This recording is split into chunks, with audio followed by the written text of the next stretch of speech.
Hello everyone welcome to school plus. आज आम यह वीडियो माध्यम 2023 मसीहार होइथिबा जूनियर टीचर एग्जाम रे जहाँ भी किसी रीजनिंग क्वेश्चन पड़ीथिला सेथि मध्यनु किछि क्वेश्चन को आज आम डिस्कशन करिबा जोटा कि आपण मानकर upcoming JT RST CTET OTET OSTET OWS रो सब एग्जाम एवं ता सहित ओट्रिपल एस रो सब एग्जाम पई आपण मानकर बहुत हेल्पफुल हबो काहेकि ना रीजनिंग रो सब सिलेबस सब एग्जाम में पाखापाखि सब सेम अच्छी तो से आपण मैंने वीडियो को बिना स्किप करके फास्ट रु लास्ट जाए देखिए बिना स्किप करके देखिए एवं ता सहित जदि आपण मैंने एबे पर्यंत वीडियो को लाइक कर लाइक करेंगे चैनल को नुआ थे सब्सक्राइब करेंगे आपण मानक वीडियो केमिति लागला मते कमेंट रे जणाइबे।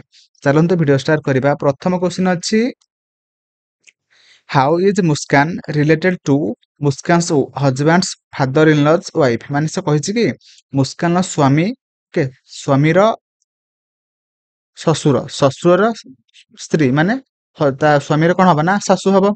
देखो ता स्वामीर सासू माने मुस्कान कौन हम ना ता माँ हम कि क्वेश्चन कौन पचार ना से जो माने स्वामीर सासूर ओके सासूर मुस्कान कौन हम ना झील हम ऑटोमेटिक बुझिपारे कि नहीं ता स्वामीर सासू माने कौन हम ना मुस्कान ता माँ हम।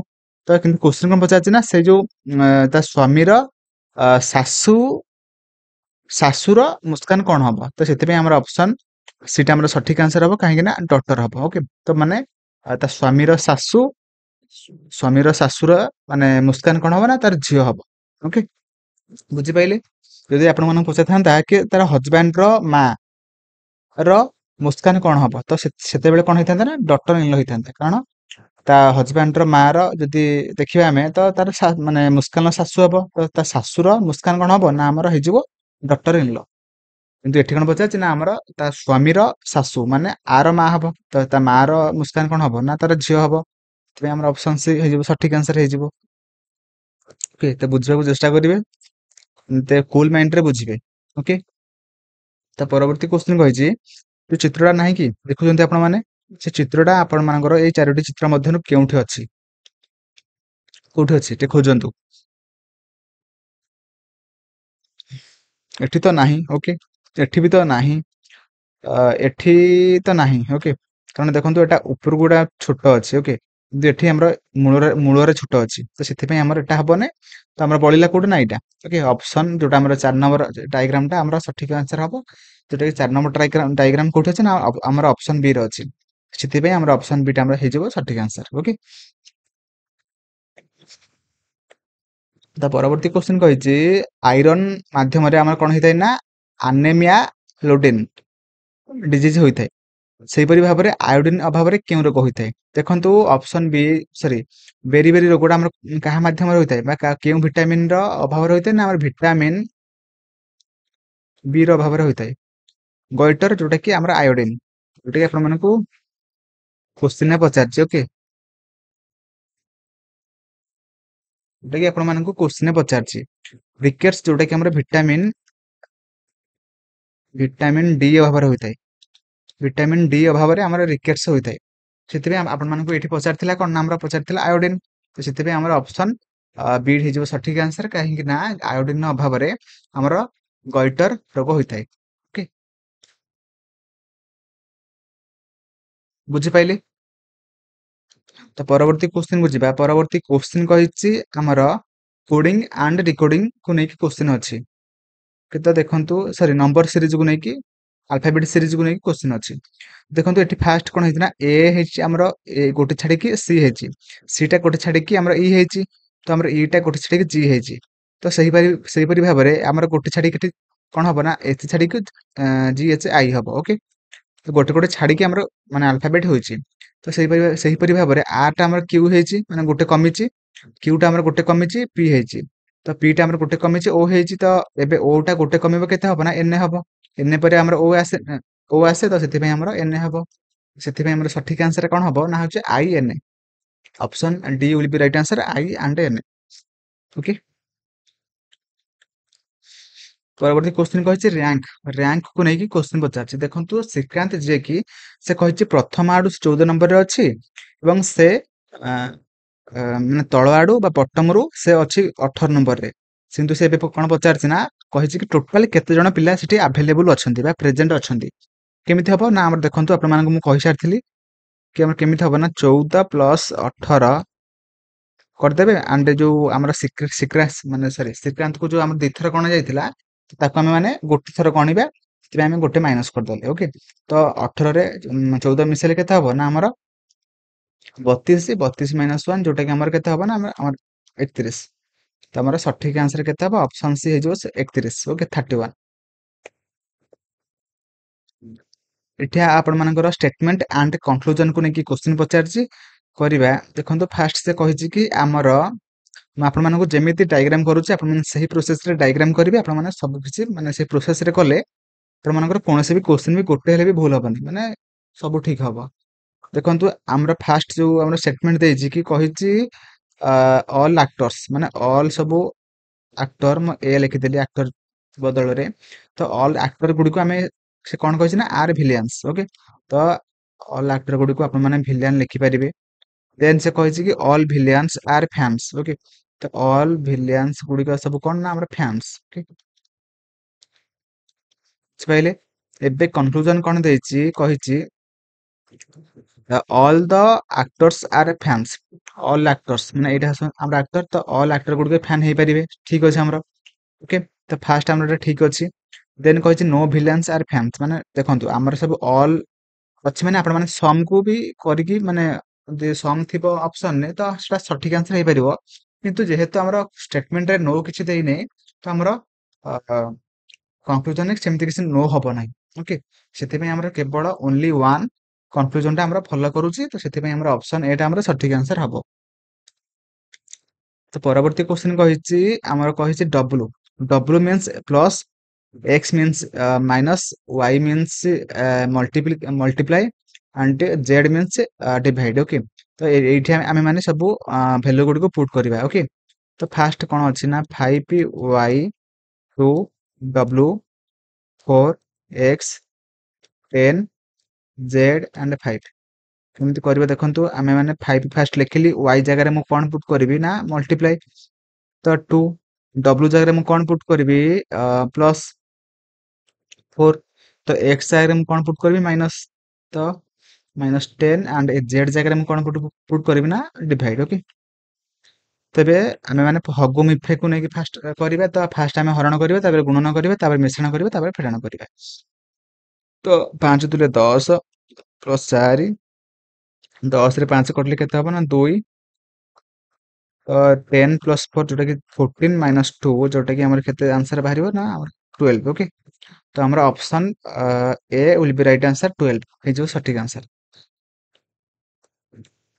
ତାପରେ ଆମେ ଯିବା କ୍ୱେଶ୍ଚିନ୍ କହିଛି ସିଟ୍ ଆରେଞ୍ଜମେଣ୍ଟକୁ ନେଇକି କ୍ୱେଶ୍ଚିନ୍ ପଚାରିଛି। ଓକେ, ଦେଖନ୍ତୁ ସେ କହିଛି କି 5 ମାନେ 5 ଜଣ ସାଙ୍ଗ ଅଛନ୍ତି, ସେମାନେ କଣ କରୁଛନ୍ତି ନା ସେମାନେ ନର୍ଥ ଡିରେକ୍ସନ କୁ ମାନେ ମୁହଁ କରିକି ସେମାନେ ବସୁଛନ୍ତି ଗୋଟେ ଷ୍ଟ୍ରେଟ ଲାଇନ। ଓକେ, ତ ଷ୍ଟ୍ରେଟ ଲାଇନ ମୁଁ ଆଙ୍କିଦେଲି।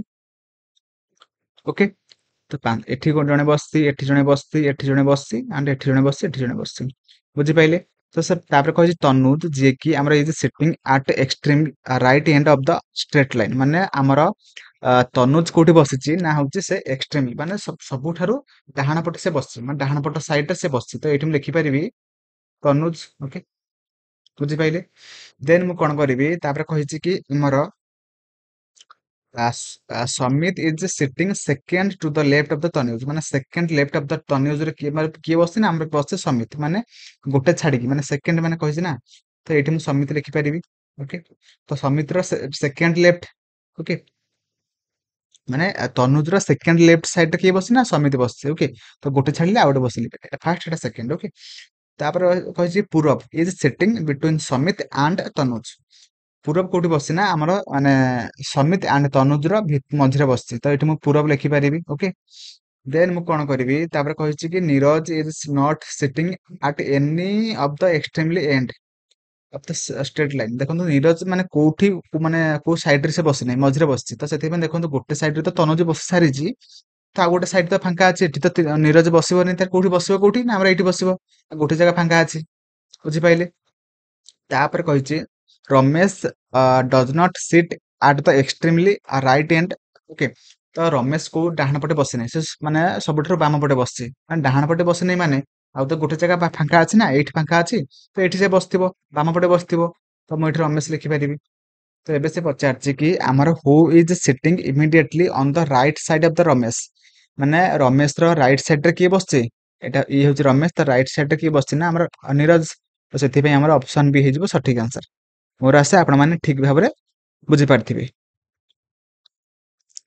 ତ ପରବର୍ତ୍ତୀ क्वेश्चन को ଯିବା, କହିଛି କୋଡିଂ ଡିକୋଡିଂ କୁ ନେଇକି क्वेश्चन ପଚାରିଛି, ତ ଲେଖିଛି first D U S P କୁ ସେ କଣ ଲେଖିଛି ନା ଏସ୍ ୟୁ ଡି ଟି ଲେଖିଛି, ତାପରେ ଅଛି first F I R S T କୁ କଣ ଲେଖା ହେଇଛି ନା S R I F T ଲେଖା ହେଇଛି, ତାପରେ ଆସିଲା P H I R S T କୁ କଣ ଲେଖା ହବ, ଦେଖନ୍ତୁ ଦେଖନ୍ତୁ ଲାଷ୍ଟ ଯୋଉ ଲେଟର ଅଛି ସେଟା ସେମ୍ ଅଛି, କିନ୍ତୁ ଆଉ ସବୁ ସବୁ ଅଲ୍ଟରନେଟ୍ କରିକି ଲେଖା ହେଇଛି, ତ ମୁଁ କଣ କରିବି ନା ଫାଷ୍ଟ ଲାଷ୍ଟ ଲେଟରକୁ ମୁଁ ଫାଷ୍ଟ ଲେଖିଦେଲି, ସେମ୍ ଲେଖିଦେଲି, ତାପରେ ମୁଁ ସବୁ ଯୋଉ ଲେଟର ଗୁଡ଼ିକୁ ସବୁ ଅଲଟେଇ ଦେଇଛି। ଓକେ, ଦେଖନ୍ତୁ ଏସ୍ ଟା ଏଠିକି ପଳେଇ ଆସିଛି, ଆଇଟା ସରି ଆର୍ ଟା ଏଠିକି ପଳେଇ ଆସିଛି, ଆଇଟା ଏଠିକି ପଳେଇ ଆସିଛି, ଏଫ୍ ଟା ଏଠିକି ପଳେଇ ଆସିଛି, ତ ସେଇପରି ଭାବରେ ମୁଁ ଫାଷ୍ଟ ଏଠି କଣ ଲେଖିବି ନା ଏସ୍ ଲେଖିବି, ତାପରେ ଆର୍ ଲେଖିବି, ତାପରେ ଆଇ ଲେଖିବି, ତାପରେ ଏସ୍ ଲେଖିବି, ତାପରେ ଟି ଲେଖିବି, ବୁଝିପାରିଲେ? ତ ଆମର ସଠିକ ଆନ୍ସର କଣ ହବ ନା S R I S T T, S R I S T T, option D will be right answer, ବୁଝିପାରିଲେ? ବୁଝିପାରିଲେ କି ନାଇଁ, ମାନେ ଯୋଉ ଲାଷ୍ଟ ଲେଟର ଥିଲା ତ ସେଟାକୁ ମାନେ ସେମ୍ ଥିଲା, ଆଣ୍ଡ ଆଉ ଯେତିକି ଥିବ ରହିଲା ଯୋଉ ଲେଟର ଗୁଡ଼ିକୁ ସେଗୁଡ଼ିକୁ କଣ ହେଇଛି ନା ସେ ଓଲଟେଇକି ସବୁ ଲେଖିଛି, ତ ଯେମିତି ମୁଁ ଏଠି ଲେଖିଦେଲି। ଓକେ, ଲାଷ୍ଟ ଟି ଟି ସମାନ ରହିଲା, ତାପରେ ଏସ୍ ଟାକୁ ଆଣିକି ଏଠି ଲେଖିଲି, ଆର୍ ଟାକୁ ଆଣିକି ଏଠି ଲେଖିଲି, ଆଇ ଟାକୁ ଆଣିକି ଏଠି ଲେଖିଲି, ଏଚ୍ କୁ ଆଣିକି ଏଠି ଲେଖିଲି, ଆଣ୍ଡ ଟି କୁ ଆଣିକି ଏଠି ଲେଖିଲି, ବୁଝିପାରିଲେ? ତ ଓଲଟେଇକି ଲେଖିଦେଲି।